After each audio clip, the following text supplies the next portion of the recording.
Good morning, dear children. Welcome to your first geography class of the second session. And as you all know, that today we are going to begin with the chapter number 3, that is weather and climate. So in this chapter, we will study deeply about what is weather, what is climate, how they both are related, and what are the different factors which are affecting the weather and climate of a particular place. So without wasting our time, let's start our video. Now the first thing you should know, what is the weather?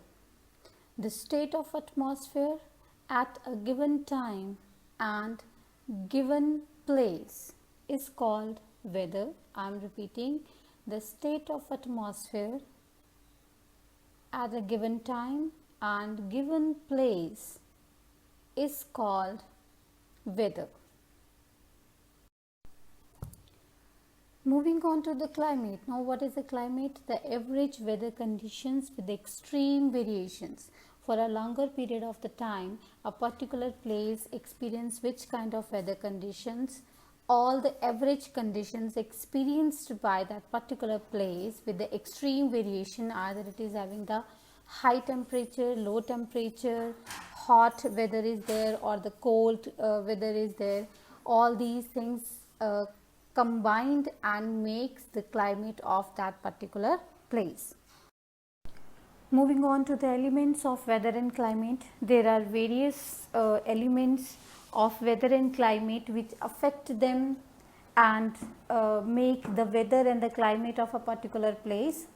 And out of these are temperature, atmospheric pressure, humidity and precipitation. All these elements we will study in this chapter in detail, but for today we will discuss only about temperature. Temperature plays an important role for a weather and climatic conditions of a particular place. So it affects the air pressure, cloud formation, humidity, precipitation, and different heat zones are there which actually affect the weather and climate. So first here we will discuss is what is the phenomena when earth absorbs solar radiation.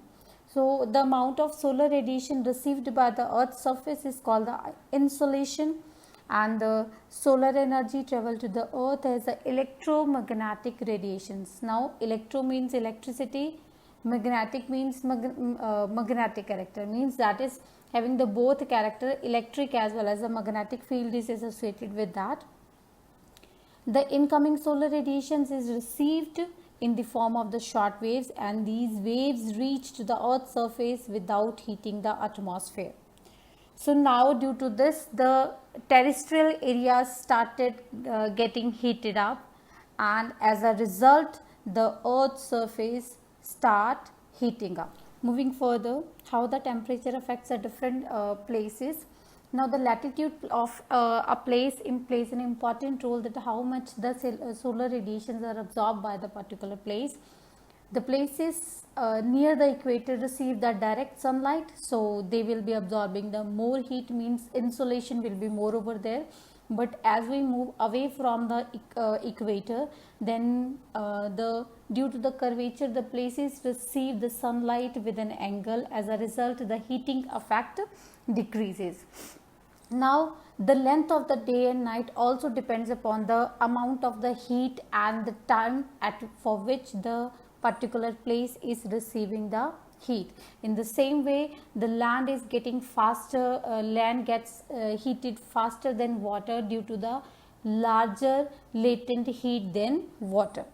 So this is all for today, and tomorrow we will discuss the second part of the video, and in which we will compile all the leftover topics. Thank you so much.